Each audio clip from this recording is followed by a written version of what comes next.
Welcome back to The Short Game. This is a show about short video games, games that respect your time. I am Raygan Kelly, and this week I am joined by two awesome co-hosts, plus a guest. Me, Nate Heininger. Shane Kelly, the brother. And this week I am joined by guest Eric Ferraro. Eric is a longtime friend of the show, and a special guest for this episode, which I'm very excited to have him on for reasons that will become clear in a moment.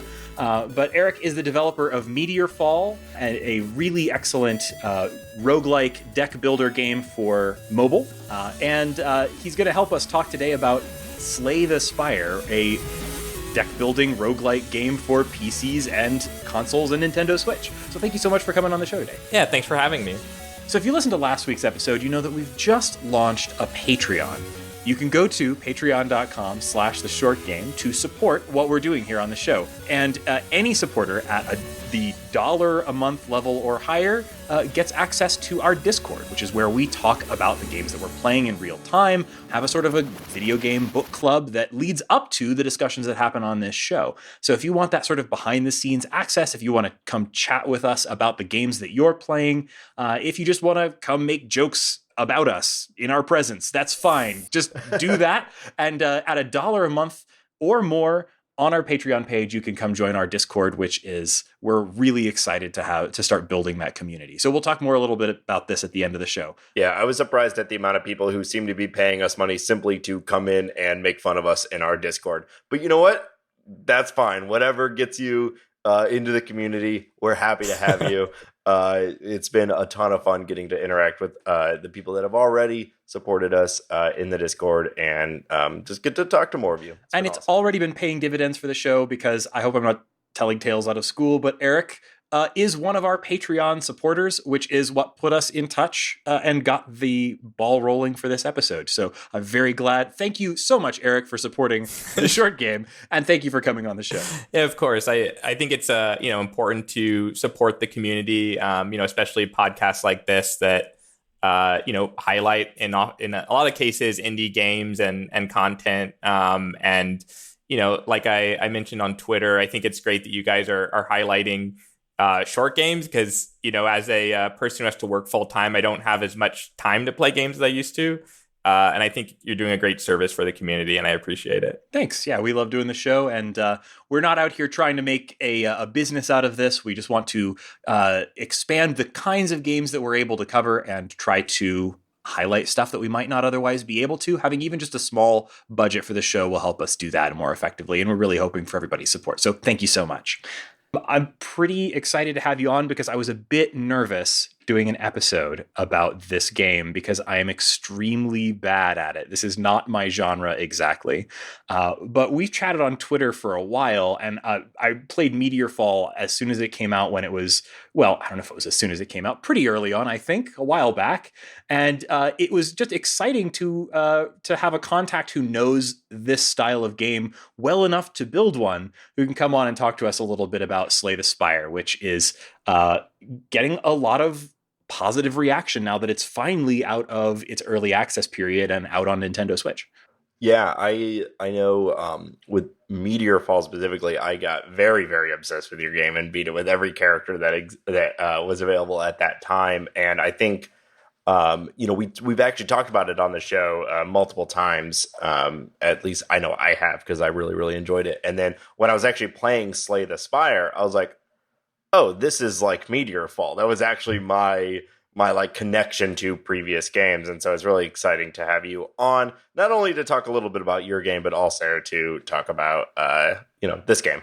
Yeah, I think one thing that's interesting for me is when I was working on Meteorfall, I think it was when I released Meteorfall, I think it was around the same time Slay the Spire came out. And so I hadn't actually played Slay the Spire while I was working on Meteorfall. Sort of, I played it after. And the game that Meteorfall was based on was more Dream Quest, which I'm sure we'll talk about here. But I wish I had played Slay the Spire, because I think I would have made some different design decisions in Meteorfall if I had played Slay the Spire first. Yeah, it's funny to think of, like, I think of Meteorfall as coming way before Slay the Spire. But of course, Slay the Spire came out on early access on PC way back. And I don't often follow that sort of the like early access PC games. But like, I don't know, you must have had some connection with the genre of like roguelikes or deck builders or both. Like, what kind of drew you to obviously make one of your own? What drew you to play Slay the Spire? Yeah, I mean the game that inspired me, and as far as I'm concerned, is sort of the mother of the kind of this subgenre of card-based roguelikes was a game called Dream Quest. Which as like like I mentioned, it's a card-based deck building game. It takes place on a grid, and there's different monsters. Each monster has a deck, and there's sort of in this kind of subgenre, there's this game loop, which is you start with a basic deck with not so great cards. You fight monsters, you earn gold, you earn experience, you level up, you improve your cards, you refine your deck, and get stronger and stronger and take on harder bosses and things like that. So that was sort of the genesis of the idea behind Meteorfall. I never actually played Dream Quest, and I think it's a game that's so well regarded, and I've bounced off of it multiple times, and I can partly blame that on the fact that it's it's from this genre that I think it takes a little something special to like truly hook me with. But also it's just like a weird looking game. Like, what a weird looking game. How did that get popular with such a weird looking art style? Yeah, I think it's sort of unfortunate. The art style I think turns off a lot of people, and it's hard to get over. It is. And as a gamer, like that, the style matters to me. I think the only reason I was able to stick with Dream Quest is the mechanics are so strong. The guy that designed it, I think his name is Peter Whalen, went on to Blizzard to work on Hearthstone. I didn't realize that. Yeah, he was one of the main designers behind the, I think it's called the Dungeon Run, the single player mode in Hearthstone. And again, that he basically, it sounds like went to Blizzard and developed a very similar, mode in Hearthstone where, again, you start with a basic deck, you add cards to it, you try and build on these different synergies. So I think it's a testament to how strong the mechanics are that Dream Quest is as popular as it is, because, it's definitely not the graphics that are drawing people in. Yeah, I still play Hearthstone from time to time. I was actually playing recently, and they do a thing that's called the Tavern Brawl, where it's like a whole new game style every week, and it feels like 30% of the time it's some sort of deck building style of gameplay.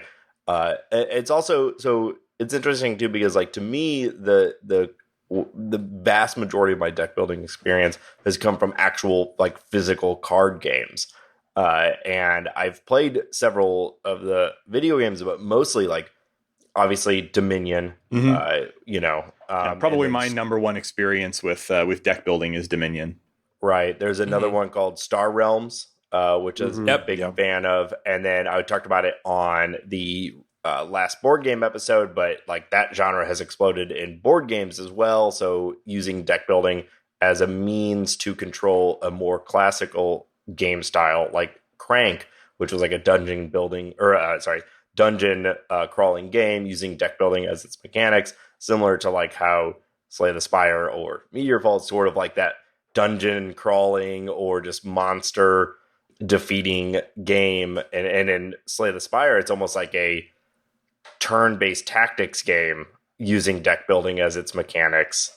It's just interesting to see how like it's almost like deck building is becoming more just like a core mechanic, like having, I don't know, like an RPG character, or like a D-pad, or like it's a platformer, or it's like a pinball game or whatever. It's like deck building is like the seed of it, and then it's how you control your character. And it's been really interesting to see how the genre has grown. One of the things I think is really interesting about that as a kind of a growth genre or a growing mechanic is that it comes so much out of this like 25-year history of collectible card games.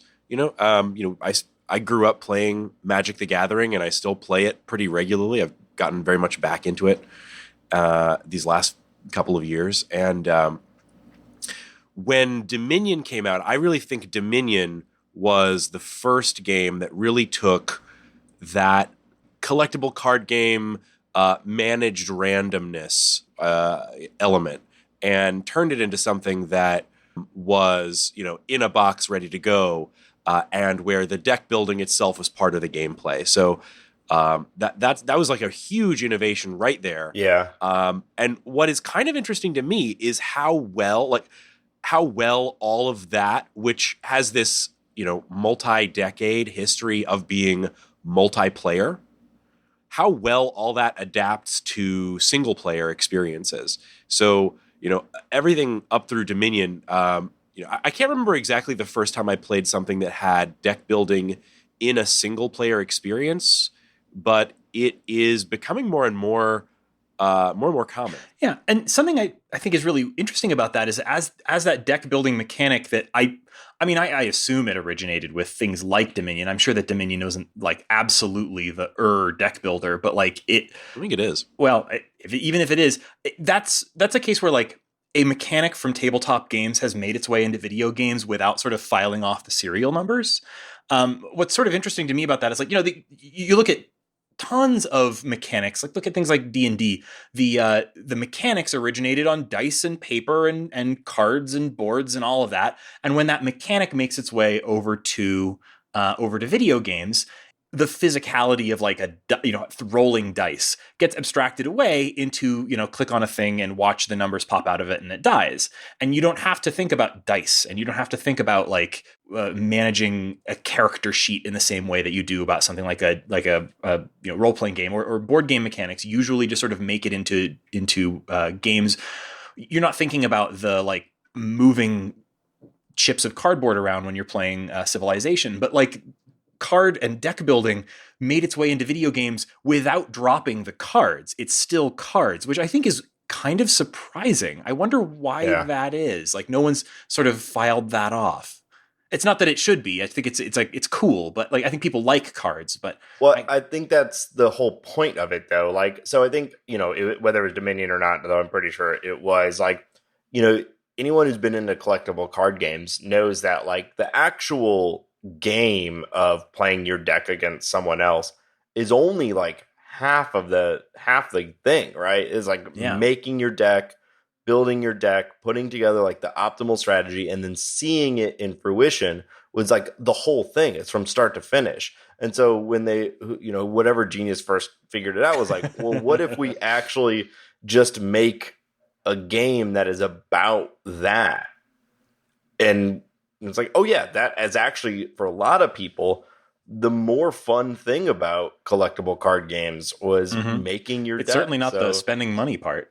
Right. And Magic has done it too with the draft system where, everyone goes around and opens up new decks of cards and passes them around, and you do deck building in live action. Absolutely. Right? That is my favorite way to play Magic. Yeah, it's a really interesting way, and it's that managed chaos, that managed risk.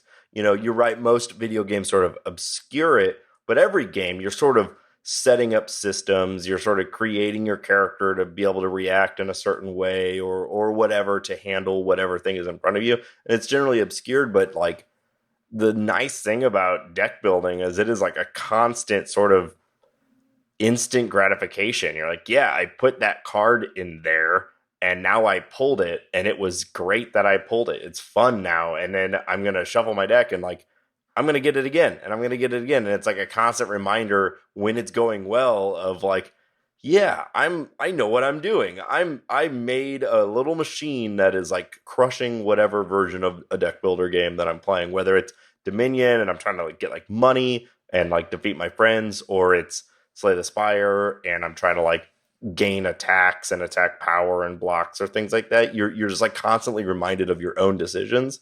And I think that's like a really fun element of it. Can I call out some elements of this game that I think are unique to deck builders that I've played? My experience with deck builders is colored a whole lot by Dominion and mainly tabletop games. But one of the things that I think is interesting in Slay the Spire is that a lot of the times in deck building games, and a lot of other kinds of games like engine building style games, the goal is to figure out a way to snowball and, until you become an unstoppable force. And that's how you break through the really big spikes in difficulty that are represented in games like this by bosses or new kinds of enemies. And some of that is handled very differently here than in deck builders that I have played. So one thing that is different is that your number of actions, barring these relic things that you get, is pretty consistent throughout. And in other deck builders, a lot of what you're trying to do is essentially buy more actions by getting cards or other things that allow you to do a lot of card draw or play more actions in a turn. Dominion is like this. It's inspired by Magic the Gathering, where you're constantly playing new lands, which allow you to spend more mana on each of your turns. Yeah, Meteorfall feels like you get a lot of actions in every turn, much more than I feel like you get in this game. That is true, yeah. Yeah, and with Dominion, it's like everyone is like, oh, does that card give me +1 action? That will be the only thing I buy, so I can have these ridiculous turns where I end up playing like 13 cards, and I only ended up with like 3 gold, but I sure played a lot of my cards, and it was I think in practice in Slay the Spire, you end up with a lot of turns like that, like with some classes like the Silent, where you can play way more cards than you think you should be, should be able to. Yeah, well, I think we'll talk about the classes in a little bit, but it definitely, like, to your point, Shane, like, I think the Silent is about, like, adding more actions. Everyone else, it's kind of like you have your set amount, and it scales a little bit, but not much. Yeah, you basically, I mean, I played the most with the Ironclad, and you get those 3 actions, and if you don't take like curses and things like that, it's pretty hard to get any more actions. And so to me, I think that keeps you really focused on having a really tuned deck. You have to have every one of those 3 points every turn really matter. And that's even more emphasized by what I think is also a little bit strange about this game, which is the way that it handles the hand. Like, I'm used to games where hand management, I play a lot of Magic, and in Magic, the very best words that you could see on a card is draw a card. Because, if you run out of cards in your hand, you have run out of gas and you will lose the game. And in Slay the Spire, you are completely discarding and then completely refilling your hand at the start of every turn, which means you go through your deck much faster. And this deck size being really small doesn't really matter. So because it'll just refresh and refill with every hand. So it plays very differently from a lot of these kinds of games that I have played in the past, where you are constantly growing your deck in order to add more action chains to it, or where you are doing a lot to kind of manage the size of your hand, and those kind of concerns go away. The stuff that does snowball in this is stuff that it really takes from the roguelike side, which are things like conditions, buffs and debuffs, and your HP. So that was really different and interesting to me, because managing a lot of different conditions is something that is very much on the video gamey side of this and not in the tabletop gamey side of this. Yeah. So that's kind of an interesting mix. That's why, so I kind of said it earlier, like, this game has a lot of similarities to me with like a JRPG, but with deck building as its mechanic rather than selecting each character in your party, because you're managing more like the status and the well, like, instead of saying, okay, my mage is gonna cast wizard and that's its or wizard my mage Cool game. Yeah. My mage is gonna cast blizzard, and that's the mage's turn. In this, you're saying, I have 3 actions, so I'm going to use my 1 card that is like 7 damage to all enemies.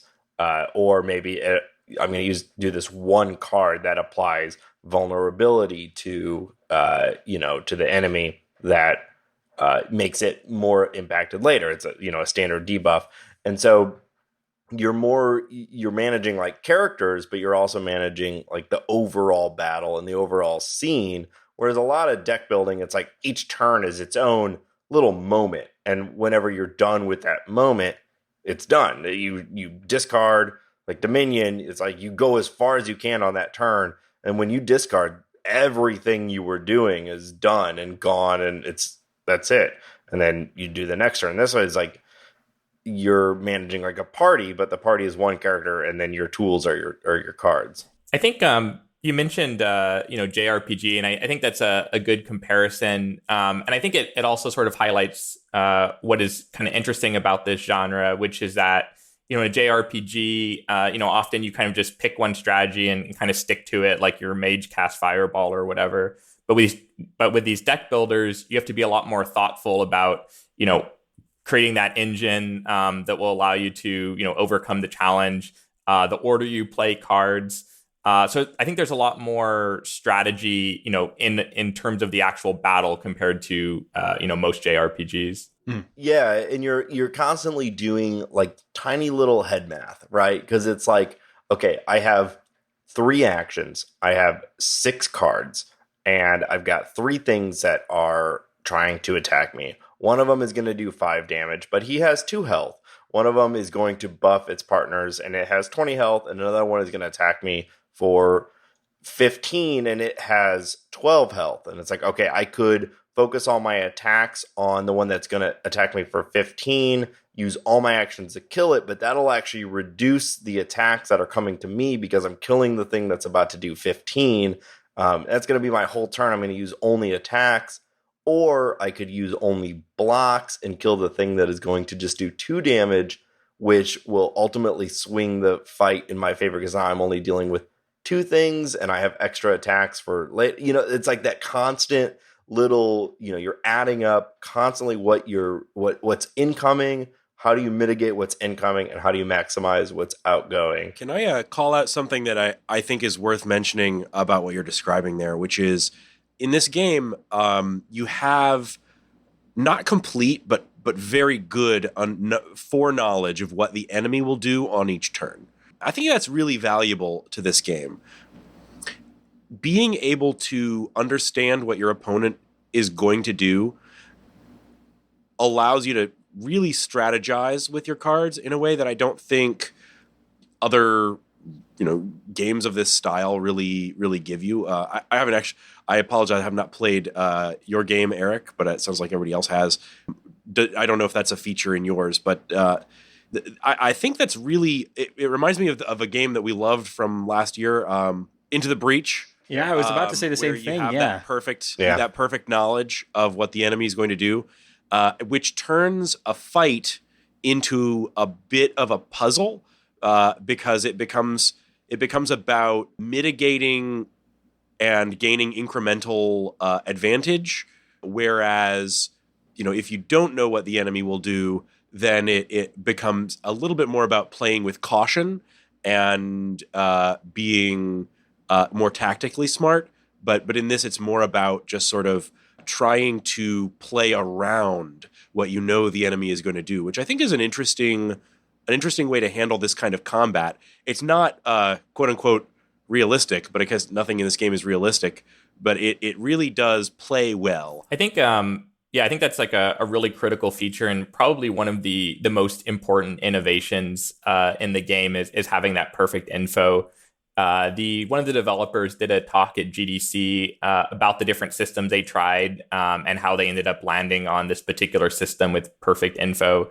And I think, in a game where you have all these cards in your hand and you're trying to, manage your energy effectively, having that perfect information, I think you're right, does sort of turn it into like a puzzle or sort of a resource management type game. It's not something that I have in Meteorfall, but in the new game I'm working on, Krumit's Tale, I use a system very similar to Slay the Spire, where you have perfect info about the attacks and things the enemy is planning to use. Because I think it makes for more thoughtful gameplay than just sort of guessing whether you need to defend or something like that.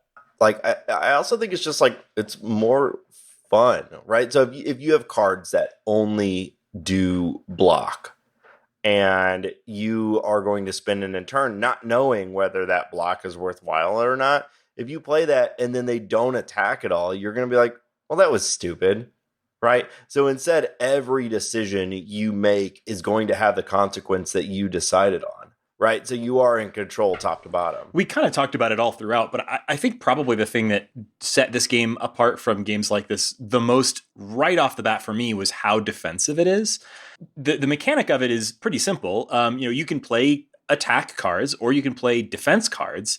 And then once you get a little farther into the game, many cards do both. So you might have cards that add to your block damage, block total while also attacking or while doing other sorts of effects. But that was a bit of a surprise for me. I don't know. I don't think I've played a lot of games that handle defense quite this way, where defense is always an action. Defense is usually like, here's my armor stat or some similar thing like that. And it's just, this is how defensive I'm able to be. And maybe you have things that will buff that. But here, that if you look at those enemies and you see that they have an attack value that's on deck of 10, then you would better have 10 on your block stack at the end of that turn, or you're going to take damage. This game is so unwilling to hand out healing, right? There's not a lot of options to heal in this game, and the healing is always at a cost to other sorts of empowerment. That you're, being able to not take damage is like supremely important, and so it's really interesting. I really thought that was the sort of give and take of like, I need to do damage, but I really, really need to play block constantly. Was a kind of a cool trade-off and back and forth, deciding when I was willing to take an extra couple of damage in order to pull off a really sick combo or something like that. Yeah, I think, Eric, you said it, but like resource management is a really, that's how I've definitely always kind of viewed roguelikes. And this game absolutely is almost to me, that is like the way to view it if you want to consistently be like effective in this game, because this is a game that is purely trying to drain your resources. Everything is trying to either take your HP, take your cards, the opportunity cost of what you can draw, reduce your strength, reduce your ability to sustain damage, everything. And so the game is a constant balance of like, okay, I have full HP, so I'm going to trade 2 HP for an extra 10 damage on this turn, because I think that will ultimately mean I will lose less HP on the next round. Or I'm going to take this card because that gives me more of the resource that I think my deck is lacking right now. I'm not doing a lot of attack, so I need to increase my ability to access the resource of attack. It's a weird kind of way to look at it, but I think that's actually the more effective way to think about these like grinding, roguelike games. Another thing that I really, really enjoyed about this game is the map and how you, just like everything else, you sort of make the choice about what your next step is, what your next encounter is. So the map is broken down. If you've played FTL, which I know this is like we should have a bell we ring whenever you mention FTL on this show. It's been a while. So doesn't feel like it. Go ahead. I know. So I could do a whole corner on this, why this game is actually closer to FTL than like every other game that says it's like FTL and is not at all like it. But I'll leave that. Join the Patreon and we'll get a Discord. We'll talk about it in the chat. But so I'll leave that aside. But so every moment, every like combat is instigated by you actually making a selection on the map. So there's, I want to say 4 or 5 icons. Basically, there's normal monster attack. There's elite monster attack. There's the shop. There is a like event ? Which can be either a little bit of like actually kind of fun storytelling. We have not talked about the story in this game at all because it's basically non-existent, and the only sort of lore exists in these little question marks where it's like a little bit of interactive fiction where you make decisions. Or it could also be a chest. It could also be monsters. It could be a shop. It's basically like everything plus these little events. And then there's a chest, and then there's the boss. I think that's everything. Yeah, I think so. And so you start by selecting one, and everyone has, it's like a big map, like a big treasure map, basically, where whatever you selected is normally connected by a dotted line to one or two of these choices. And you can look at the map, you can see what path you're going on. If I select normal combat here, it's going to lead me to only having the option of another normal combat, or it's going to have the option of normal combat and a question mark. And if I choose a question mark, that'll open the path to an elite fight and a shop. And you basically continue to make these decisions. And there's some strategy in that. There's some resource management in that, because normal fights, if your deck is good and you're at like a reasonable amount of health, they're normally not going to be something that will kill you.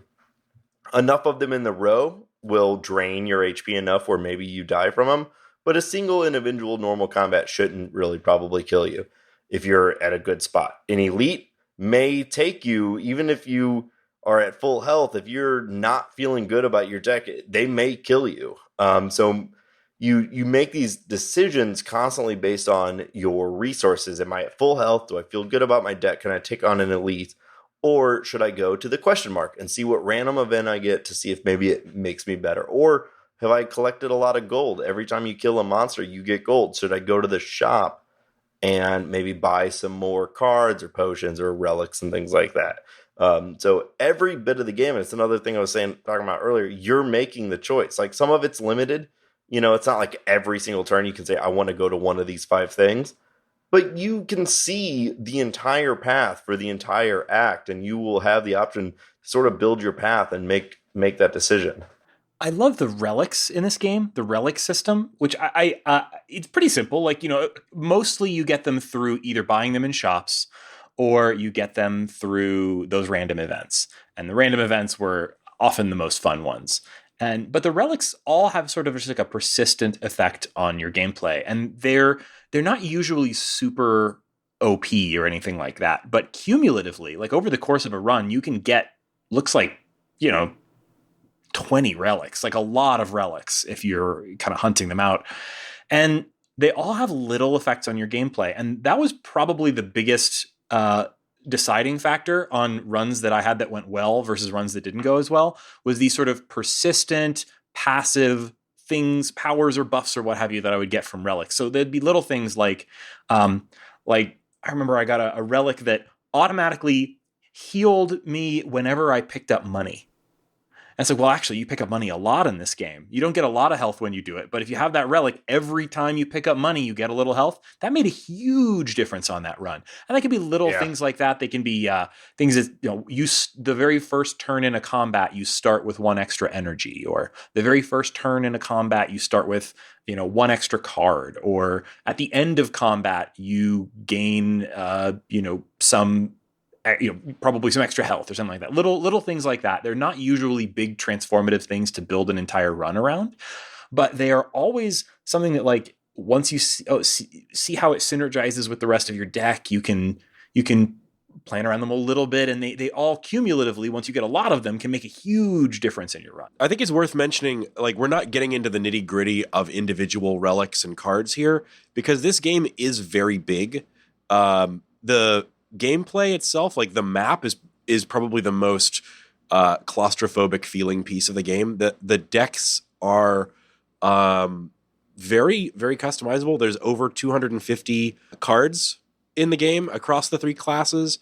Those relics, there's more than 150 of them, and there are more than 50 different combat encounters in the game. So it would be really hard for us to get into the level of specific enemies or cards or relics on this one. Yeah, we are going to talk some strategy at the end of the episode, but yeah, for sure. And I think, like, Raygan, to your point, like, the small stuff, it's what adds up in this game for sure.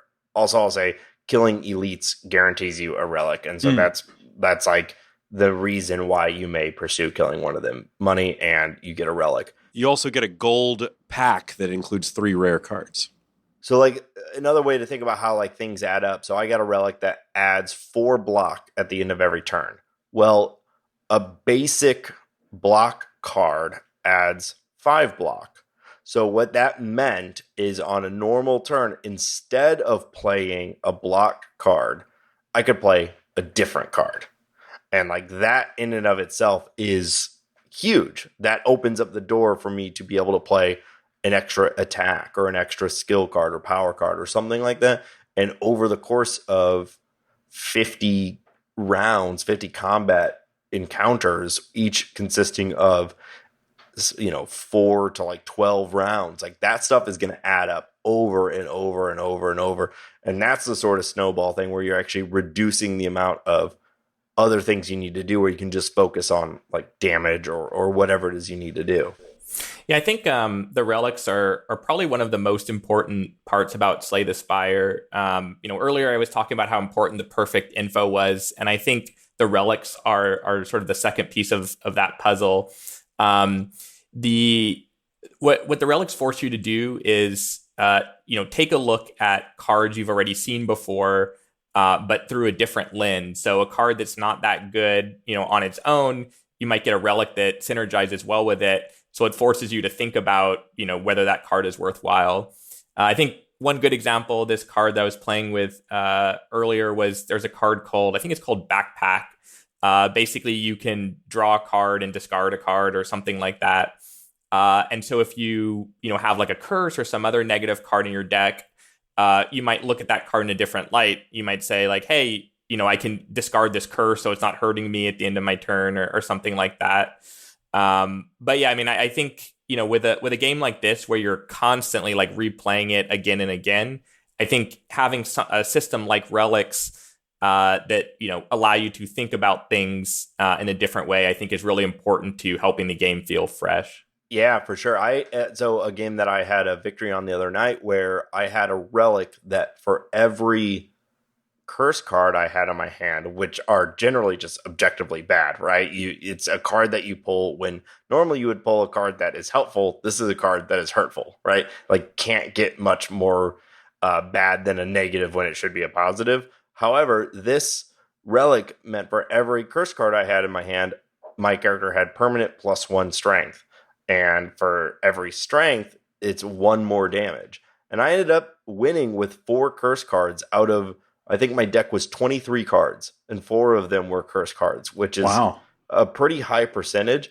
But like that benefit of +4 strength meant every attack I had did 4 more damage. And when you're doing 3 or 4 attacks around, that's 12 more damage. And it adds up so consistently that like it made me totally rethink whether on that round, whether curse cards were bad. So I was actually like, normally I'd be spending gold and everything to get rid of curse cards. And in this case, I was like, heck yeah, random event, give me that curse card. Like that'll, that'll help. And that it was like, oh, that's a really cool and fun mechanic. That entire round, which I won on, made me seek curse cards or rather at least not feel bad about them, which would have totally been the opposite. I would have been spending half that run trying to get rid of them.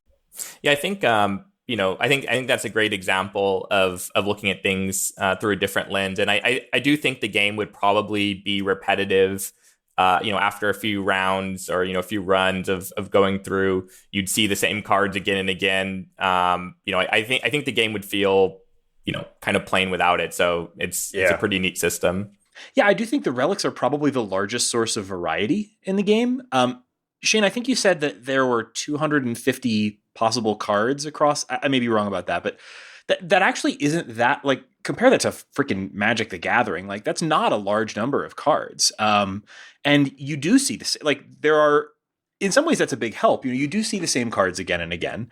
And that means that you don't have to relearn, you're not 17 runs into this game and still learning totally new sets of cards that you've never seen before.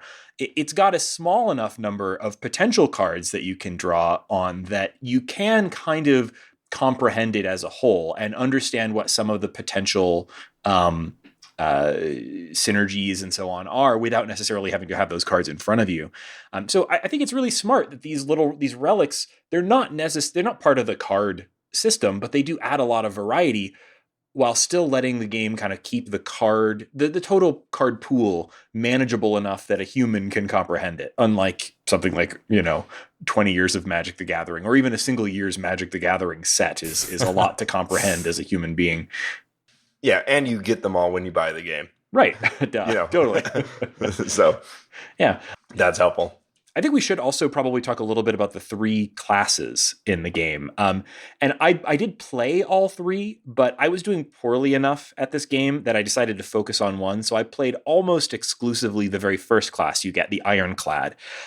So from what I can tell, there's some overlap, but each of the classes has their own sort of card pool, right? Their own set of cards to draw from, or like that they get in as part of the randomized stuff. And since I really only saw a lot of the Ironclad, I'm particularly interested to hear like how the strategy differs for the other 2. Yeah, for sure. So there's the Ironclad, which is your standard sort of like warrior class, if you will. They're going to mostly either focus on high damage or high block. There's not a lot of variety to it outside of that, either doing a ton of damage. A lot of ways to apply vulnerability for that class. Yeah, that's a good point. A lot of debuffs, weakness, and vulnerability, right?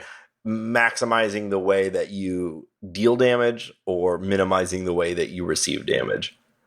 After that is the Silent, which is more about... So the big mechanic is that they have something called Poison, which you can apply to the enemy. That, let's say you apply 5 poison, on their next turn, they're going to take 5 damage. It's going to reduce to 4 poison. So on their next turn, they take 4 damage, and it goes down from there. But you can continue to apply poison, and a lot of that class, in my experience, has been like, a certain build is to just continue to apply as much poison as possible. So you're not only doing damage on your turn, but on their turn, they're taking the poison damage. And you can get it all the way up to like, I think the most I had, someone was like 35 damage or 35 poison. So on their turn, they're taking 35 damage. They also are a lot on card draw and adding additional energy so they can do more. But they also don't have a whole lot of block. Like you're really hoping to deal a ton of damage both on your turn and their turn so that they die very fast because you're not going to have as much health and you're not going to have as much block. And then there's the Defect, which is unlike any of the other ones and has this kind of complicated orb system that allows them to have almost like an aura, if you will, that you can have like a lightning orb. So at the end of your turn, every lightning orb you has does 3 damage to a random enemy. Or there's a frost orb that at the end of your turn gains 2 armor, and you have 3 orb slots. So a lot of the game is managing these orbs and creating these systems that like build off of each other. It's hard to explain, honestly. I don't know, Eric, like you've played the Defect. Can you explain it any differently? No, I mean, I think you did a good job explaining it, like just calling it the orb system. Trying to think of how I would describe it. I mean, it kind of goes back to the earlier conversation about resource management, where, in addition to managing your energy, you're managing these orbs. And there's sort of this give and take where, you want to keep your orbs there because they have a passive effect at the end of turn, which you get for free. So, the lightning will, strike an enemy and ice will give you armor. But there's certain cards which will allow you to, I think they call it evoke your orbs as well. So then you can spend an orb for a bigger effect. So you kind of have, this decision. Do I want to keep my orb for the passive effect? Do I want to spend it for the, a bigger effect? It really is quite complicated, but, I think it's great that they're, introducing some classes which are not so straightforward and don't really fit into any neat bucket that you've seen before. Yeah, it was really cool. Like when I played the Defect, I was like, when you play the Ironclad, when you play the Silent, if you've played RPG games before, you're like, okay, I kind of know like what it will likely take for me to be successful with this type of character. With the Defect, it was like 2 or 3 runs before I fully understood sort of like the system management, and it was unlike any other sort of like character that I'd seen before. And it was like the possibility for decks and builds and systems seemed significantly higher than that. I could see a way to win in a lot of different ways and also fail in a lot of different ways with the Defect that I could see with the other characters. And I thought it was a really, really unique and a cool sort of show of like mechanics that open the game up a lot. There's actually a lot of mods for Slay the Spire as well from the community, and they're able to build on and adapt all these different systems and create more classes. So it is a really extensible system that they've created that allows people to create some cool classes. I think that class typifies something that I think is really notable about this game, which is it's not afraid to take things that are from that card-based system and then push them in a direction that just absolutely would not work on a tabletop game. Yeah. And there's a lot of little elements that I think we haven't mentioned yet that are a part of that for me, like cards that duplicate themselves in your hand, or Anger. cards that can be upgraded from one version to another. And so all of that stuff, is it just wouldn't be something you could replicate on paper, and yet it feels so natural here, which is such a delight. Really, really innovative and fun. Yeah, some good little animations with that. Like, there's a ton of cards that once you use it, they are removed from your deck entirely, which would be hard to manage in physical. So but when you play it, it pulls out of your hand and just disappears, and it's like, all right, well, that's gone for this turn, or this combat, but it'll be right back there the next time. Or cards that will start every combat in your hand, and I was like, man, if that was a physical game, that'd be super annoying. Every time you have to go through and find it and make sure it's on the top of your deck. I think that's a great or enemies call. that clutter your deck with garbage cards. All of that is stuff that I don't think really would work all that well. I guess some of these things are things we see in some deck building games. I've played a few, of course. Dominion and Ascension are probably the two that I've played the most of, but some of that stuff just physically is impossible. Like that card Anger. The card Anger in this game is it has pretty much got to be digital only, because every time you play it, it adds a second copy of it to your discard pile. And you can end the game with like 30 of this card in your deck, and then by the next fight, it's back to 1. So yeah, there's another one that is like a really interesting take on that. I forgot what it's called. It's in the silent deck, but if you pull it, you pull 2, but when you play it, it's gone forever.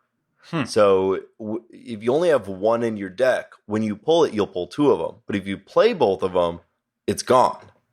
But if you don't play them, they're going to go into your discard pile. And so now the next time you play them, you have, the opportunity to have 4 of them, basically. And you could continue to multiply these exponentially, or you could play all of them and they're gone forever. And like managing that, is it worth it right now for me to play both of these because they have 0 energy? That's the other part of it. Like everyone that you pull, it's a free play. So should I play both of them right now for 2 free attacks, or should I leave one so that I get them again later? Or should I leave both so I can have potentially a hand that is just like a ton of free attacks? And if I got a lot of card draw, then maybe I could cycle through and just keep like multiplying these things. So ultimately I end up with this hand that's like a ton of free attacks. Like that in the moment balance is crazy. That kind of leads into something I wanted to talk about that I think is kind of I'm kind of mixed on this game, and that's the interface, just how this game works in terms of its interface. There's some things about the interface to this game that I think are really, really good. The thing that you just reminded me of, Nate, is that like there's a lot of terminology in this game, right? The property that Nate mentioned about a card disappearing from your hand once it's used, but then coming back when you're in your next combat is called exhaust. And the card will just say, deals 4 damage, exhaust, or something like that, right? But pretty much everywhere in the game where it throws this terminology at you, it doesn't expect you to remember what exhaust means. There's going to be a kind of a tooltip, and you don't even have to hover for it. It's just very smart about showing this information that you're likely to need when you're reading the text of a card or reading the text of a relic or whatever it is. If it uses terminology that's potentially something you might not know or might not remember, it always finds some place on screen to put that so that you can kind of refresh your memory on it. I very much appreciated that, particularly at first. But there's other things about the interface that don't do it quite as well for me. I think the thing that kind of throws me off about this game was that it's a game that originated on PC, so mouse and keyboard interface, and now it's transitioned to console, and it's transitioned to the Nintendo Switch, where it has to support, or it doesn't have to, but they've chosen to support both touch and gamepad operation on this game. And there are just straight up times where I did the wrong thing because I was confused about what button was going to do what, Like there are a bunch of times in this game where, like, you might hit Y to continue or like dismiss something, or it might be like A to select and B to like go back, or X to select your one of your potions. But there's lots of times in the game where like that's sort of contextual. So like you might have selected a card, like maybe you've played a card that asks you to discard a card, for example, and then you've kind of entered a mode where you've got to now select the card that you want. And it has this kind of operation where you then have to navigate to a card that you want to discard, hit A to select it. It pops up into a kind of a selection interface, and then you have to hit Y to confirm and continue. And I found myself like screwing that particular operation up practically every time that it came up. I would literally just like, okay, I've got to get the touch screen out. Like I've got to use the touch screen for this because otherwise I'm just gonna mess it up. And there were times where like I skipped chests accidentally because I hit Y when I didn't mean to with no confirmation. Oh, that's the worst thing to skip. There were like all sorts of things like that. And just like the gamepad operation on this is thought out, but there's a lot of complexity to this interface, maybe enough that a gamepad isn't the right way to play this.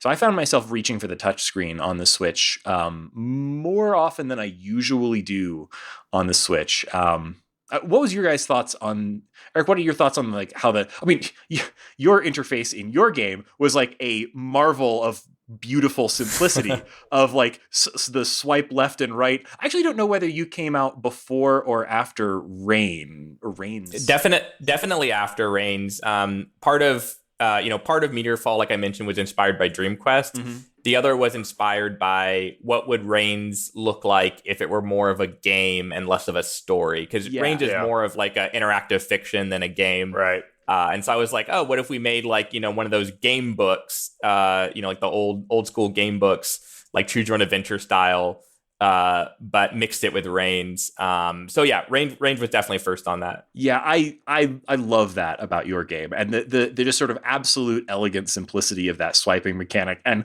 I definitely thought about it every time I accidentally skipped a freaking chest in this game. But like, what do you think about the interface of Slay the Spire? You played it mostly on PC, I think, right?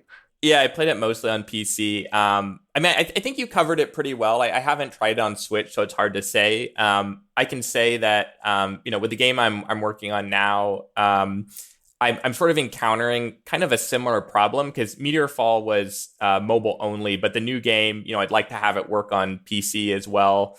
And a lot of PC players want to play on keyboard. So I'm thinking about how would I map this to keyboard? Mm-hmm. If someone hooks up a controller, how is this interface going to work with a controller? So I think I can definitely feel some of the pain that they probably felt when they were bringing Slay the Spire to Switch, where, mouse and keyboard, it's like, okay, I got it.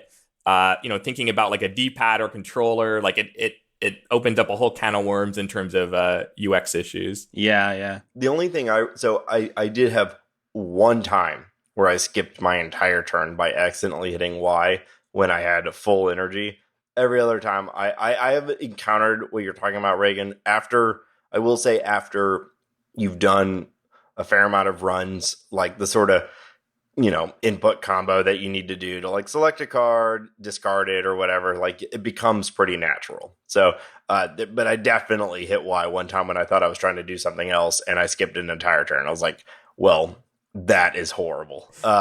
You think it would have a confirmation screen in that case? Yeah, that was one where I was like, there really ought to be a confirmation screen if you're going to skip an entire chest. It's like, However, the one thing that I like continue to run, and this is purely Switch, I assume, but I've played this game 100% Switch undocked. So Same here. in my hands, which has been great. I love it. This game is a perfect play for half hour, put down, pick back up. You don't have to like relearn anything, right? You have your deck. Yeah, actually, this total sidetrack, and I don't mean to interrupt you, but like a funny story. Like I was traveling pretty recently. I made a trip down to Houston, and I was I'd been playing it in advance of the episode, so I had it on my Switch in my backpack, and I was walking through the airport, and at the terminal, I saw somebody playing Slay the Spire on the Switch. I was like, oh hey, look at that! And then I got on the plane, funny. and then there was an entirely different dude 3 rows in front of me playing Slay the Spire on the Switch. And I was like, wow, okay, they've been doing okay with this. Like, Yeah. That's my dream is to see Meteorfall in the wild somewhere. It hasn't happened yet, but maybe one day. Oh, I hope That's so. awesome. Yeah, so I don't know. It just has it is a good fit for Switch, and it's a particularly good fit for that portable mode because touchscreen makes sense for card games. It just does. Like that's why I found myself making fewer errors with the interface with the touchscreen. That's funny though. I have literally not used the touchscreen once on Switch. I've been playing entirely with the Joy-Cons, plugged into the Switch. And the only thing that has been like a consistent sort of like minor annoyance about the UI is that it's not uncommon for the cards when you're in card select period to cover up the HP or like the characters, right? So you have to like maneuver away to where your cursor is like selecting them to see their health, when it's like it would have been just nice for things to be a little bit, either the cards would be a little bit smaller, but even sometimes they're hard to read on the Switch, or maybe their HP's at like above them instead of below them, or something where the cards aren't covering up their HP and their like status. Yeah, I wouldn't have minded a hide the cards button, even if it was something like I don't know, like a stick click or something that this game didn't use or something. It would have been nice if that was an option. How is the text on the Switch? I was wondering like how they adapted it, like if it's big enough to read, or if you had any readability issues. It actually seems like it adjusts the size when you have it docked versus when you have it handheld. Huh. And I did one time run into a bug where I changed from docked to handheld mode, and the text size didn't change properly, and I had to like actually redock it and undock it to properly resize everything. But yeah, it seems like it actually handles that pretty smartly. I feel like in handheld mode, they make good use of the space, and they make good use of like minimizing things. You're not going to be reading all the cards in your hand spread out, but as you select one of them, it'll pop up and you can read it properly. And so there's a lot of like modal elements to the interface, but it makes it pretty clear and easy to read. So I didn't have a problem. Yeah, with it. it's pretty clever about text is like the least of this thing's readability issues. Like the text is all very readable. They've done a pretty good job with that, even on the 720p screen of the handheld mode on the Switch. I did sometimes have trouble with little stuff like the relics are real damn tiny. The potions are probably the biggest offender. They're really small on screen, and their icons are vague enough that like if you really have to go up there. Like if I forgot what a potion did, it's kind of an operation to get up there and like read what it was, and those icons for them are so tiny. Yeah, the icons for the enemy actions were a thing for me as well.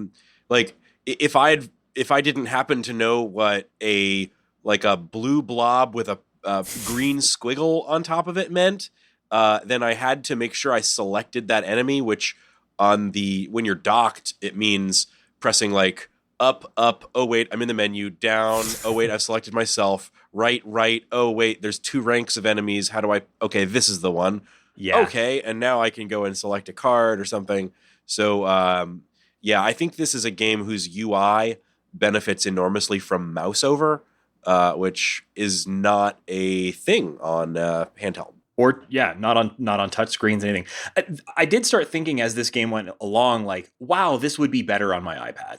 And I think it's like I do appreciate games that let you play either mobile on the Switch or docked on your TV.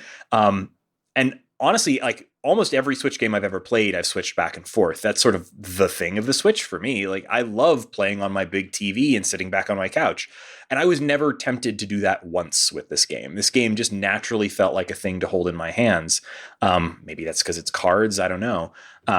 But yeah, the resolution of the Switch screen, it wasn't bad. Everything was readable, but I would have loved if this was on a, like a 10-inch iPad screen with like Retina text and everything. That would have been yeah. And I gotta believe this probably will come to mobile eventually. They've put a lot of thought into their touchscreen interface for this, and it works pretty well. And I mean, in terms of optimization and everything, like, hey, you're already there. Probably every iPad in the world these days is more powerful than a Switch. Well, maybe not, but a lot of them are. So they're probably halfway there. It seems right now a lot of the development is going towards porting. So I would imagine. Well, nobody's going to spend $25 on an iPad game, though. So like, it's understandable that they went Switch first. Yeah. So Nate did say at the top that we were going to be discussing strategy, and I'm eager to hear these strategy tips from folks who are better at this game than me, because what I was able to glean from, reading forum posts and tweets and everything about this game somewhat helped, but this is a game with a lot to think about in terms of strategy. And so I'd love to hear from some folks who are actually doing well at it. What helped, and what advice would you give to people just getting started? And what are your hottest, most advanced strategy tips? Ooh, hot advanced strategy tips. Give us the game facts. Yeah, so game facts. I'll nice. So I will start, and we've kind of touched on a little bit about it throughout this episode. And one of them is thinking of it as a resource management game and recognizing that your primary resource above everything is your health. It is obviously it's the thing that decides whether you get to continue playing the game or not, right? So when you're at 0, it's done. There's no other resource that has a higher impact than your health. And so anything and everything you can do to preserve or increase your health is often going to be the right choice. So in my experience, there are going to be times where things that, even if it's 1 or 2 damage, it's probably still worth preventing if you can, because you're going to have to do something to get that 1 or 2 back at some point. And that will come at the cost of likely something else in improving your deck, which is what you need to do to ultimately win the game. You need to have a good deck and a lot of health, but a lot of health is how you get to have a good deck. So things that increase your max HP are incredibly valuable. There are going to be opportunities where it's like you can get a rare card, or you can do this, or you can do that. And there's going to be something that's like increase max HP by 5. And that's going to feel like not a lot, but in my opinion, it's worth it, because that is 5 more damage than you could take before the game is over. So anything and everything you can do to increase and preserve your health, the better. After that, energy is how you get to do things, right? So having the ability to increase your energy at the cost of many other things is still going to be worth it, because every turn you get to go versus the enemy going is better, right? So there are going to be relics and things that seem like they have a big downside to take that give you more energy, but energy is on every turn. Whereas maybe being able to upgrade at a smith is going to be only a couple of times, right? So increasing the amount of things you get to do on a turn are going to be incredibly valuable. And then after that, so it's like energy, it's health, then it's energy, and then the last thing I can think of is like opportunity cost. So that's a general sort of like card game. Like every time you pull a card is the opportunity to add a card to your hand, right? And if you're adding cards that don't fit with what you're doing, you're pulling that card instead of pulling a better card or a different card. So you need to be thinking about every time you add a card to your deck, you are decreasing the likelihood that you will pull a different card from your deck. So for me, having a very small and tight and like controlled deck that every card I pull is worthwhile and part of what I want to do on a round is more important than having like cool cards that do a lot of damage or whatever, right?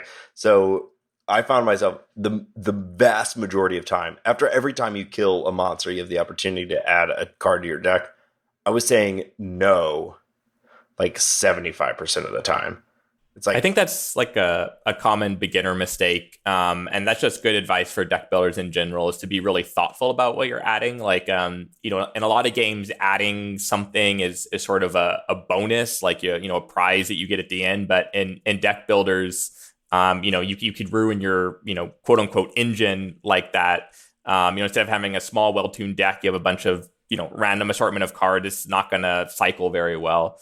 So I think that's like one of the best tips for a new Slay the Spire player is you don't have to say yes to the cards. Absolutely. A card might look great, but it might really just be sugar in your gas tank. Yeah. Yeah, that's a good way to put it. Yeah, like think, when I pull this card, will I want to play this over the cards that I have, especially early when you only have 3 energy and some of those cards cost 2? It's like, that is your entire turn, basically, when you're playing a 2 energy card, right? So it better be good. And then when you're also making your decisions to upgrade cards, I generally would look at the energy cost, because if I'm going to play a 2 energy card, it better be as good as possible. So I often worked my way from that, if it's upgrading the most expensive cards down to the less. Picking the cards you do want to add, if I can extend that just a little bit, is there are some rules of thumb that I think could help beginners and help me make good choices in what cards to add, because I made a lot of dumb mistakes early on in my playthroughs. There are different kinds of cards. There's attacks, there's defense cards, there's skills, and there's powers. And there's also different rarities of cards, which is like common, uncommon, and rare. The power cards have an effect every turn once you play them. So there's cards that the runs where I did really well were runs where I found a power card early on in the run and built the rest of my deck around it. So my absolute best run was with the card Demon Form for the Ironclad, which that rules. It adds strength every turn. And there are other cards. There's a card that just doubles your strength, which is decent.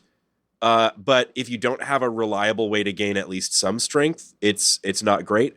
But if you can start with a card like Demon Form, and in the case of Demon Form, I managed to get it very early on, then you have a real plan for your deck, and you can really evaluate every card in terms of is it going to help me to snowball on strength, or is it just going to be slowing that strategy down? So grab those powers, get them early, and then the other cards can be kind of viewed through the lens of those cards. Same thing with the relics. Yeah, and reduce. So like my general strategy is like whenever there's a shop, the first thing I'm doing is, well, first I'm seeing if there's a relic I can afford that seems to have a good impact. Other than that, I am paying to take a card out of my deck. Same. Yeah. You start with, I think it's 5 basic attack cards and 5 basic block cards. And I usually start with the basic attack cards, removing those from my deck, because later in the game, so example like the Ironclad, and I think most of them, the basic attack card does 6 damage. Well, when you're later in the game, 6 damage is basically nothing. And so every time you pull that card, you are losing the opportunity to pull a card that you have actually chosen and gained and maybe upgraded. So every shop, and there's a ton of those events that we've talked about that give you the option to maybe add a card or whatever, but often you may also remove a card. I'm choosing remove a card like 95% of the time. Totally. I would much rather remove a card from my deck than add a card. And so some of the best runs I've had have ended with me having only a couple of those starter cards, and the rest are all these cards that I've hand chosen. So like every time you hit a merchant, remove a card if you can. Totally. One other kind of, this is maybe a little bit more advanced tip, and it's something that kind of comes only with experience playing the game. But it definitely helps to, pay attention and sort of learn what types of enemies you need to be prepared for. So, for instance, one problem I normally have in a run is, focusing too much on single target damage and not enough on AoE. There's a couple bosses, for instance, it'll summon minions and things like that. So it's important to, figure out, okay, if I run into one of these, monsters or bosses that summon minions, how am I going to deal with the minions? Do I need some AoE? When you, going back to the map also, at the top of the map, and when you first load the map, it kind of scrolls down, but the graphic at the top of the map tells you what the boss is going to be. Oh, I did not pick up on that. Oh, it's important. Yeah. And at each floor, there's like 3 floors, or I guess 4 floors now. But each one has 3 different possible bosses. And it's important to know what that boss is. One of my favorite builds with the silent is I think it's called like a Shiv build, where it's like a cheap 0 cost card that does a little bit of damage, and you spawn like 100 copies of it. One of the bosses on the 3rd floor is called the Time Eater, and he has a mechanic where after you play 12 cards, your turn ends. Which isn't too bad if you have like a normal deck with powerful attacks, but if you're spamming a bunch of tiny attacks, you're gonna have a bad time against someone who penalizes you for playing too many cards. So it is important to pay attention to the types of enemies and pay attention to what boss you're going to be up against, because you might tweak your deck in different ways based on that. Yeah, that's a really good point. I didn't actually realize that. I knew it had like a big picture up there at the top. But when I first got started in the game, I didn't even realize there were multiple possibilities for the bosses. And then once I realized that, I guess I didn't put it together with the pictures of the... Mm-hmm. Yeah. Looking at the map.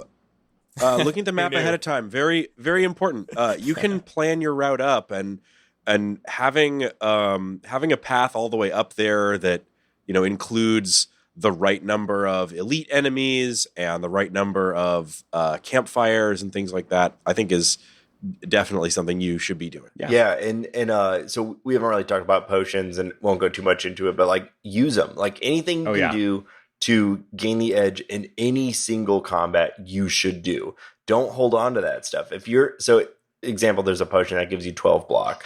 If you're in a combat in a turn where you're about to take like 12 plus damage and you can't prevent it, and you're holding on to a 12 block potion, do it now, because your health is your primary resource, and you can prevent it now. Who knows what? I made that mistake so many times, sitting on potions until I was receiving potions that I couldn't keep. Yeah. Yep. And you don't know what opportunity you're going to have to use those in the future. And 12 health now is the same as 12 health against the boss, right? So prevent it now.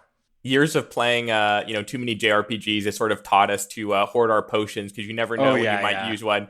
But the this game is not with that 999 high health elixirs or whatever. Yeah. Oh yeah, we all finished Skyrim with like an absurd amount of consumables, right? Right. This game, like the worst thing you can do is have to throw away a potion, because again, it's a resource management game, and if you are literally throwing away a resource, then you're wasting it, right? So use them. Yeah, it's hard to remember to use them, but absolutely. That was something I ran into a lot, and I had only just started to kind of turn the corner on figuring that out. That's a good tip.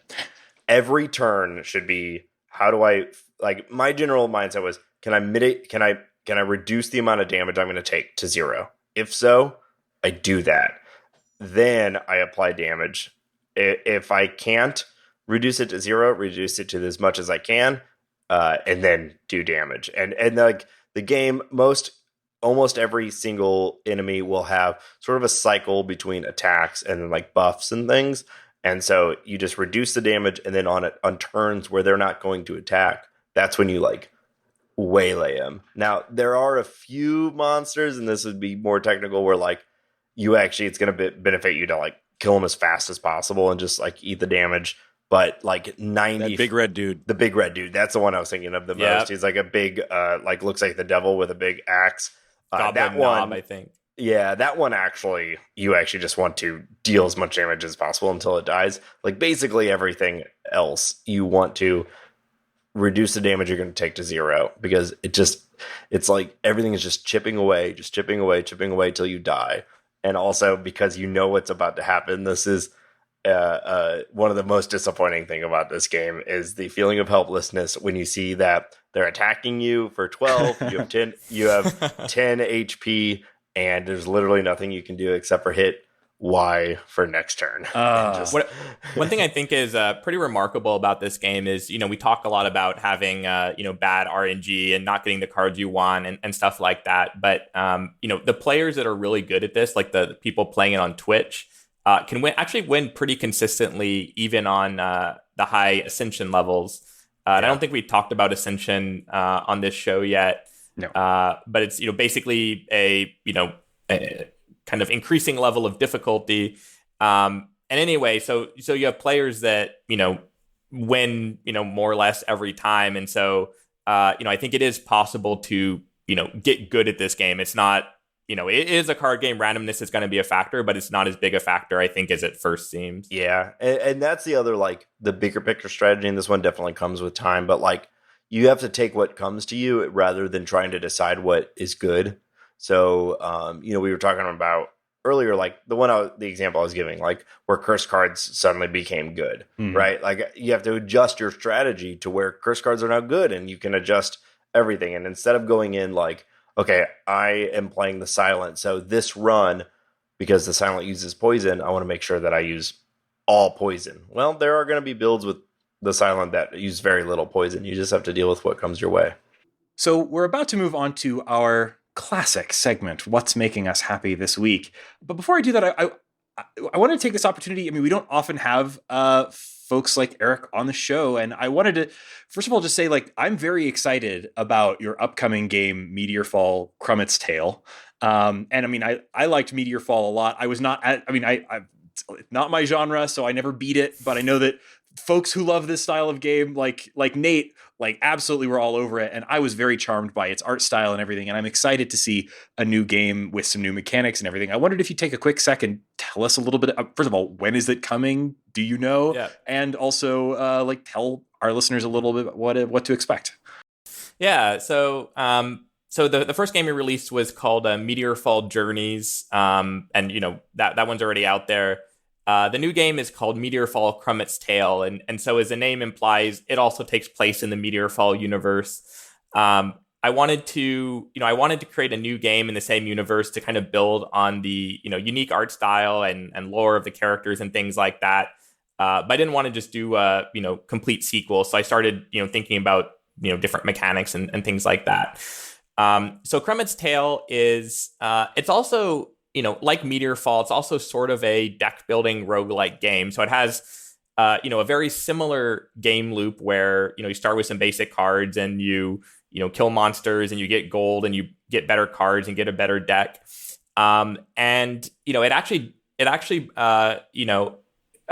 It was inspired by a lot of the mechanics in Slay the Spire that we've been talking about. So for instance, I was really intrigued by the idea of perfect info. And so in the game, when the monster is attacking, it shows what attack they're going to do, so you can be thoughtful about, how you want to adapt to it. The game itself is played out on a 3x3 grid, and the grid includes things like monsters, items, and abilities.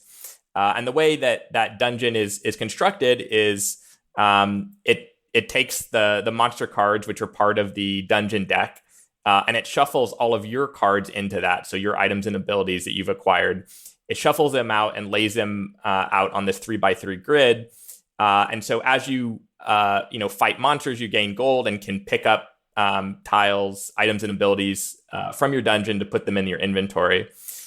From there, it's almost puzzle-like, where the items and abilities that you acquire can be used to fight monsters, and you're trying to figure out an efficient way to actually do that, because there's only so many items and abilities in the dungeon deck, And so each one that you use or discard is, a resource, and trying to figure out how you use your resources efficiently is important. It also borrows from the Relics system. So in Krumit's Tale, we have something called perks, which are sort of passive bonuses that change rules of the game. And like I mentioned earlier with Slay the Spire, I think having a large number of perks in particular is really important to have each run feel different and fresh, and to make the game interesting. So that's kind of it in a nutshell. In terms of when it's coming out, we're trying to launch something on Steam Early Access this year, if possible. I think the Steam page right now shows November 1st, so we'll see if we actually hit that. We definitely have some work to do before we get there.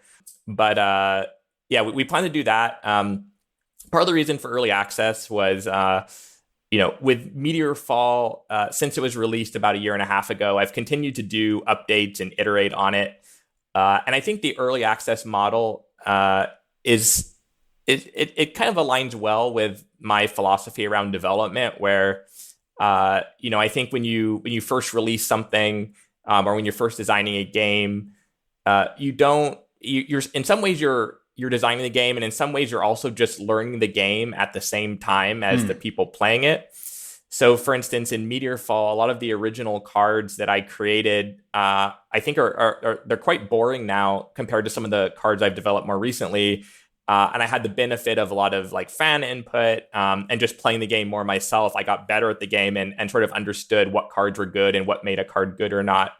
And so, I've kind of iterated a lot on Meteorfall. And so I really like, early access sort of formalizes that model where, it's sort of expected that you're interacting with the community and you're getting feedback and you're tweaking it based on feedback. And it's, people sort of appreciate that, hey, this isn't the final design. People can have input, which is fun. Yeah, and I imagine it helps a lot with balance. It's something like a card game where balance is so extremely important. Like having it played by hundreds or thousands of, hopefully of people, really, I can imagine helping a ton with just sort of figuring out how this game actually plays once it's out in the wild. So.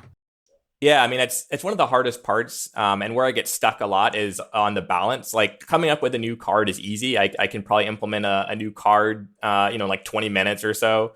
But testing it out, seeing how it interacts with other cards, is pretty difficult.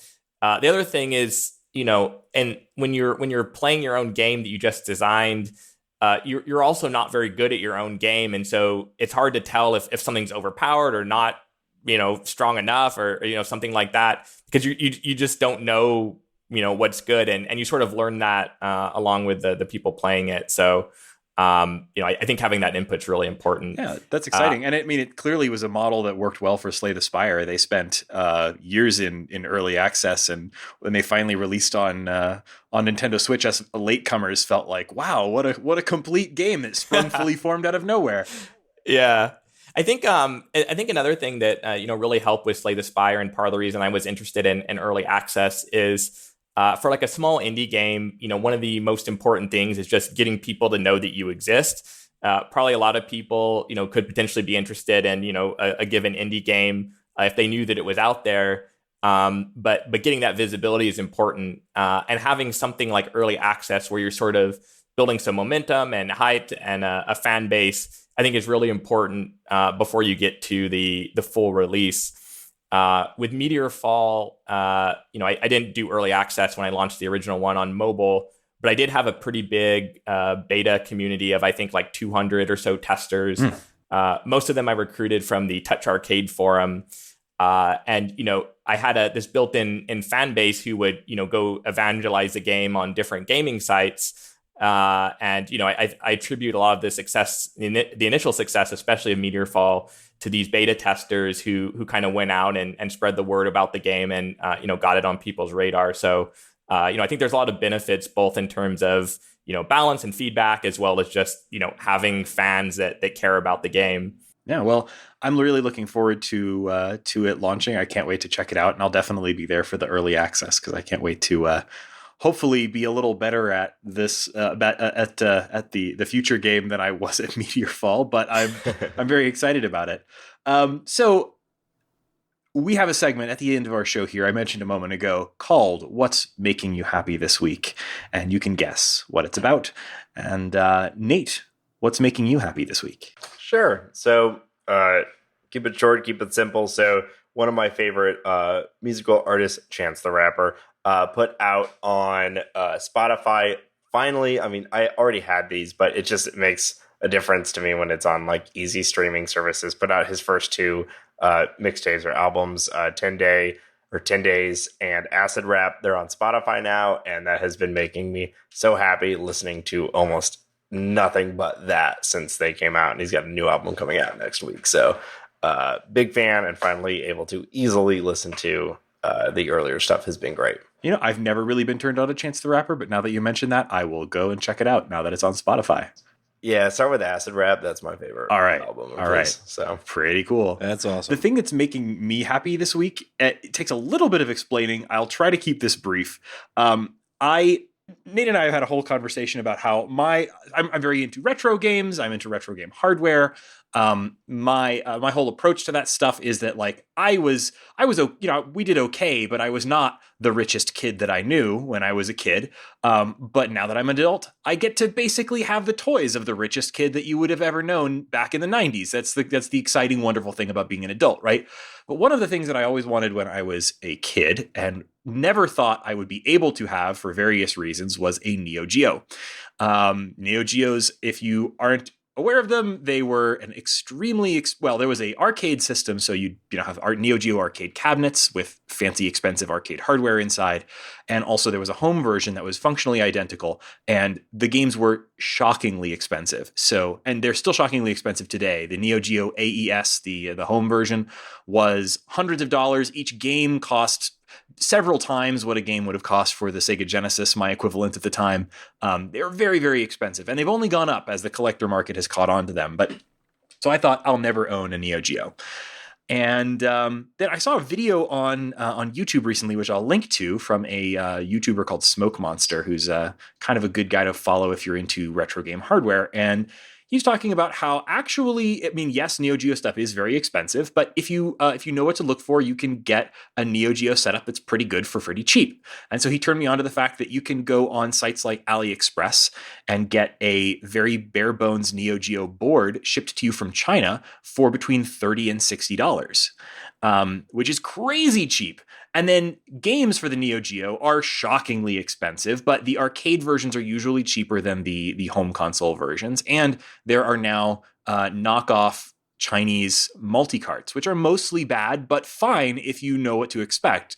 So altogether, with the right setup, you can get a pretty functional Neo Geo actual hardware setup to play for somewhere in the range of $100 to $200, depending on options, which is astonishing to me, given that I thought getting into Neo Geo stuff would cost maybe minimum $600 and probably upwards from there. So I've ordered a bunch of stuff. I will keep you all updated. Some of it started to trickle in, but this stuff is on slow boats from China. So I've got like the BIOS chip that I'm going to install in the Neo Geo when it arrives, sitting here on my desk. That's where I'm at with this right now. But it's a lot of exciting anticipation for me, and lots of poring over forums for details, that sort of thing. So it's the kind of project that I really love. So that's what's making me happy this week. Is I'm hopefully about to be living the dream of the 90s today. It's very exciting.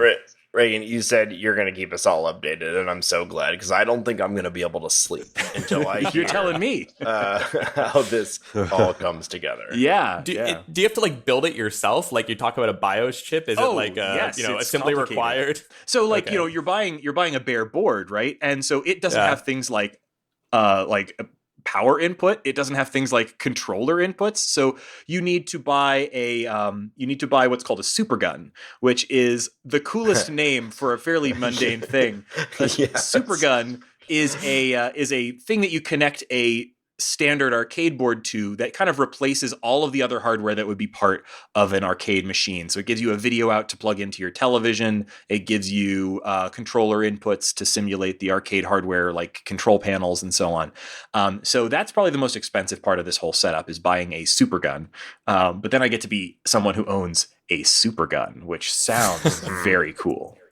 It sounds like a really complicated Lego set, like an adult Lego set. It sounded to me like something out of Buck Rogers, but like Yeah. it's like I actually looked into this, and no one is sure where the name Supergun comes from. That's just what people call these things. It's not like a brand name or anything. It's just, oh, a thing to plug your arcade board into a television. Of course, that's called a Supergun. Why? No one knows. It's gotta be a bad translation. I was gonna say something lost in translation, probably. Or improved in translation. Yeah. Shane, what is making you happy this week? Well, it's very simple, Raygan.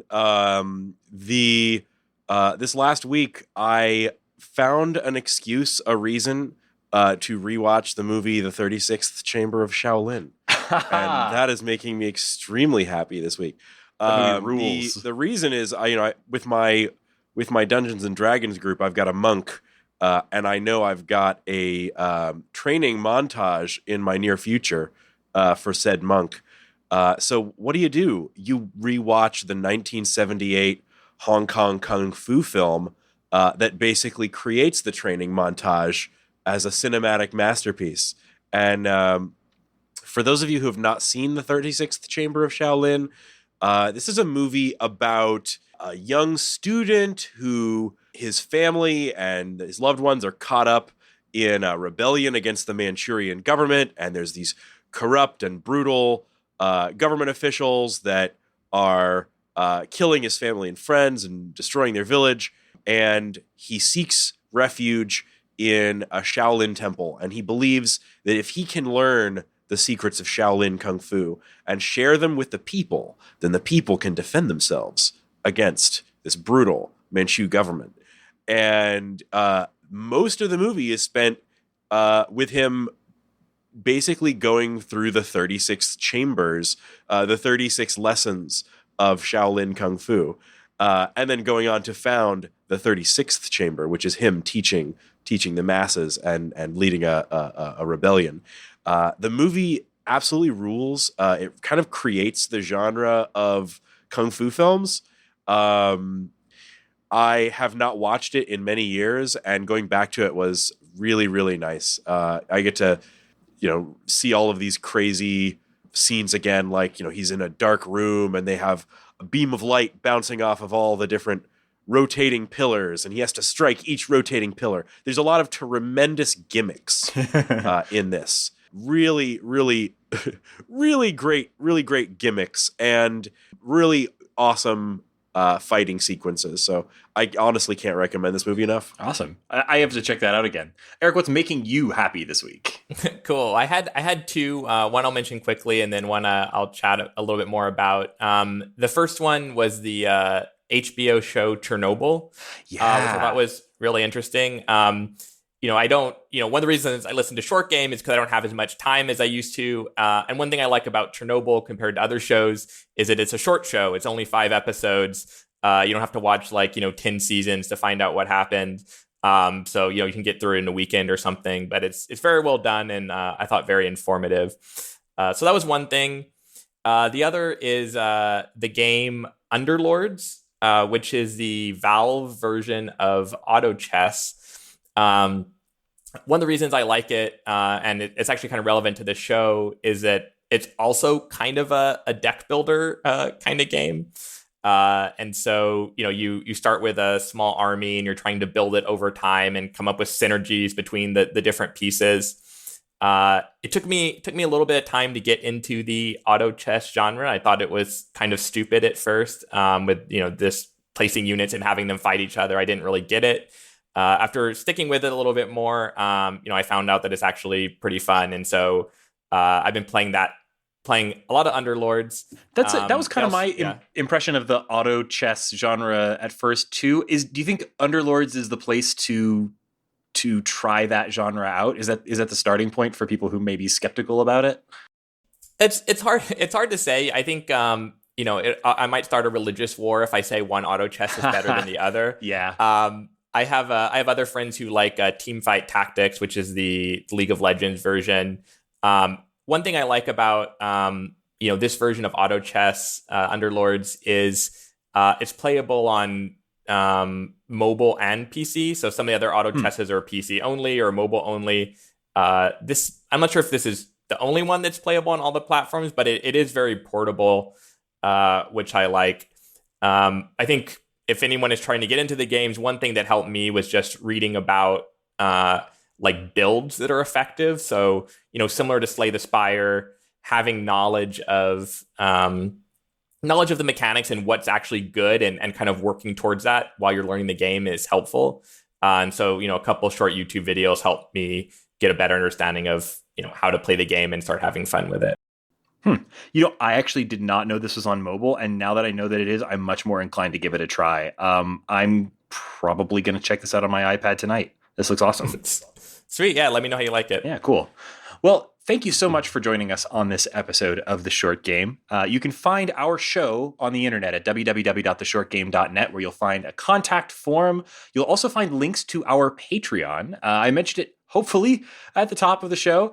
We have a Patreon now, and you can find that from our website or patreon.com/theshortgame. Brief explanation of why we're doing that and what this is all about. We've been doing this show for 5 years, and it's always been a labor of love. It's not something we do, to make a business out of it or anything. It's the most fun part of my week. But it is also something where occasionally we've had to make choices about what we cover and how, partly based on the fact that there is a budget to this show. And we want to expand the kinds of games that we can cover on this show. Every time we decide to cover a game, we're not the sort of people that usually get press codes. And even if we are, most of that sort of thing is set up for sending out one code to a podcast or outlet. And we're not going to be able to do the sort of coverage where we play and discuss as a group. So we need to be able to buy games, and we want to be able to buy the kinds of games that people are most interested in, the kinds of games that you're going to be interested in. We want to buy them in a timely manner. We don't want to have to wait for them to go on sale. So we need your help to expand the kinds of games that we're covering, and also to do things like pay our increasing server fees, all the sorts of things that you expect that podcasts pay money to do. That said, what we're most excited about with Patreon is building a community. Anyone who backs our Patreon or supports our Patreon at any level gets access to our Discord. We've always used Discord or other chat tools like it to kind of plan shows, talk about the games we're playing as we play them. It's kind of how the show comes together in the background. And we want to open that up to our community. So if you're interested in chatting with us about short games in real time as we're playing them, as you're playing them, getting in on the sort of planning side of the short game, or just chatting and making jokes. We've been having a great time for the last week, chit-chatting with people like Eric, and it's been really great. So support our Patreon. Even $1 a month is a big help to us, and then you'll get access to our Discord where we can chit-chat about the kinds of games that we're playing, and we really hope to see you there. So thank you so much for your support if you're already supporting. If you haven't, take a second. There'll be a link in the show notes, or you can go to patreon.com/theshortgame. Yeah, and so any tier, anyone who supports us gets access to the Discord, but we also have a $5 tier that has just an untold amount of benefits and perks and riches. Truly untold. Beyond because we haven't told anyone what they are yet. That is something I should mention. Our Patreon is brand new. We're trying to keep things manageable, but we do have that second tier. Eric is one of our $5 patrons, and we thank him for it very much. But what we're planning there is that we are planning things like additional content and other things that will hopefully add some value to that. And if you are part of our Patreon, we call this the short list, which I fought hard for that. Nobody else wanted to let me call it that, but I was the one who set up the page, so I called it the short list, God damn it. And if you're part of the short list, then you'll be part of planning what this Patreon means in the future, including getting your say about what sorts of additional content or whatever else we're going to be producing that's going to be part of that. So we're looking forward to that too.